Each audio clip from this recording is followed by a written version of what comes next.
Usai menjalani pemeriksaan selama kurang lebih 7 jam, Yasona Lauli menyampaikan dirinya diperiksa KPK terkait dengan kasus Harun Masiku. Sebagai mantan Menkumham, Yasona mengaku ditanya penyidik soal perlintasan Harun Masiku yang masih berstatus DPO. Kapasitas saya sebagai menteri, saya menyerahkan tentang perlintasan Harun Masiku. Itu saja. Paling kan itu nggak ada yang profesional, penyidik sangat profesional, ya menanyakan sesuai dengan posisi saya sebagai ketua DPP, ya. Kemudian posisi saya sebagai Menteri Hukum dan HAM mengenai perlintasan Harun Masiku. Itu saja. Ya. Masuk tanggal 6, keluar tanggal 7. Dan baru belakangan keluar pencekalan. PLT Dirjen Imigrasi Safar Muhammad Godam menyatakan pencekalan terhadap Harun Masiku sudah berakhir sejak 13 Januari 2021. Itu artinya Harun Masiku tidak dicegah untuk bepergian ke luar negeri sampai ada permintaan baru dari pihak KPK.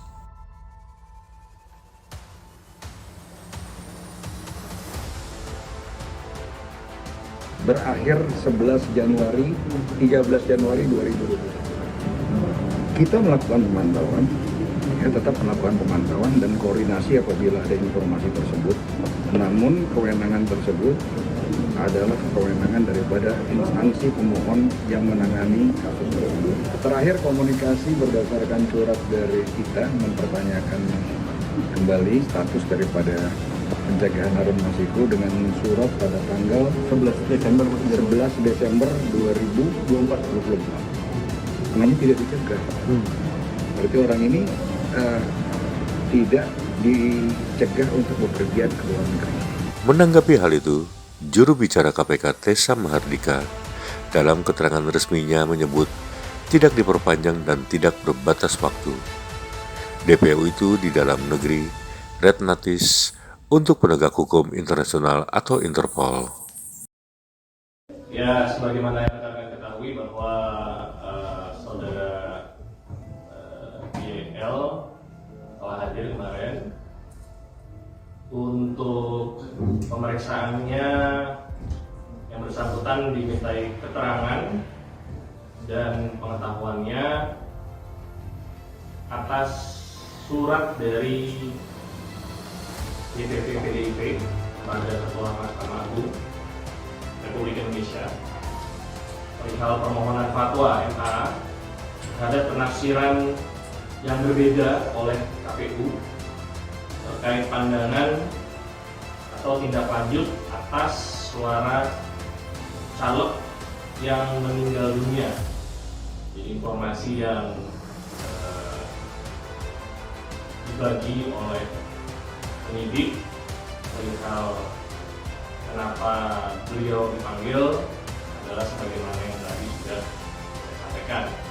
Lebih detailnya belum ada karena itu bersifat materi, jadi kita tunggu saja update.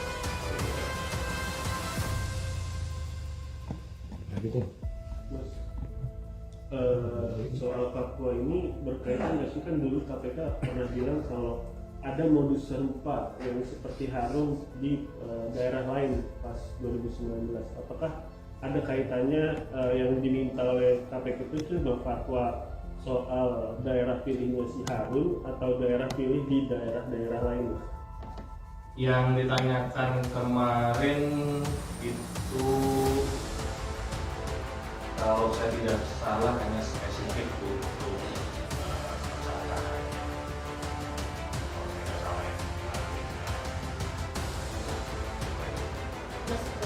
kemarin IEL menyebut memberikan data perlengkapan Harun Masiku ke KPK. Nah itu apakah kaitannya dengan bagaimana dia pada 2020 lalu tersebut di luar negeri tapi sudah balik lagi ke di luar itu saya tidak terinfo oleh penyidik. Jadi kembali apabila saudara YL menyampaikan ada pertanyaan seperti itu, mungkin memang ingin ditanyakan, tapi apa yang penyidik sampaikan kepada saya untuk di-share ke teman-teman jurnalis adalah seputar